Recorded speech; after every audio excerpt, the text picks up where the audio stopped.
Kamar yadda aka saba kowace ranar sallah a gidan mai martaba Ahmed Ali Zaki mai maradi a wagama sallar ta layyar bana wadda ta kasance a ranar Laraba 27 ga watan Mayu 2026 wanda ya daidai da 10 ga watan Zulhijja 1447 wato makaɗa, mawaƙa da maroƙa sun gudanar da al'adu na gargajiya a fannin masarauta don dawo da martaban masarautar gargajiya wato a gaban Sultan Ahmed Ali Zaki ne aka gudanar da shagulgulan sallah tare da tawagar shi kama tun daga sarkin yaƙi da giwa da sarkin malamai da dai sauransu. An gudanar da shagulgulan sallah tare da nuna al'adu na gargajiya don maido da martaban masarauta kamar yadda Sultan Ahmed Ali Zaki ya bayyana tore da aka hauda shi a karagar mulkin. Shagulgulan da an yi su cikin jin daɗi da walwala da Allah san barka. Mahalarta taron sun yi murna kuma sun yi fatan Ubangiji Allah subhanahu wa ta'ala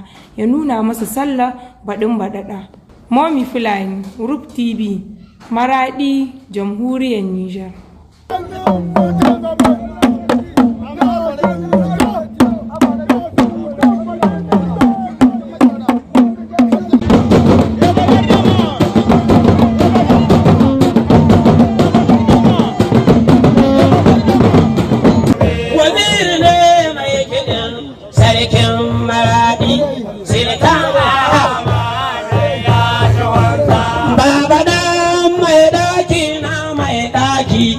Yau kirari nike mai yan uwa. Kada Yahuda, kada Zamani, kada Minoni, kada Zamani. Gani, kudai ga maki gani karka makance don ka gama faruwa sai Ahmed ka ja buga tambari masu suna kusa. Da duniya tana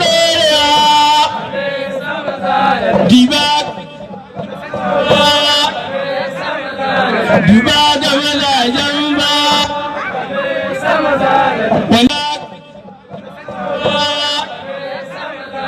Duba da mazajen ba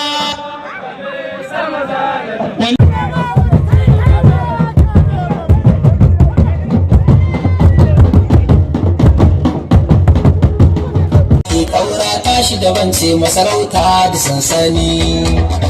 Kaura bai da ke ta kaura bai da hasada fadawa da sansani. Masarauta da su kan hana da akwai dubi yana ciki. Dubi Allah ja da kwanuka ya kare shi yana da kyan hali. Dan daga kunji wanda mai kushi ya sami yabon cikin gari. Dan daga ko cikin maza akwai shi masu imo suke gani. Bata kare ba akwai maza su sarkin yaƙi a yi suna wuri. Ƙara wuta da roban kiɗa na ce maka sarkin yaƙi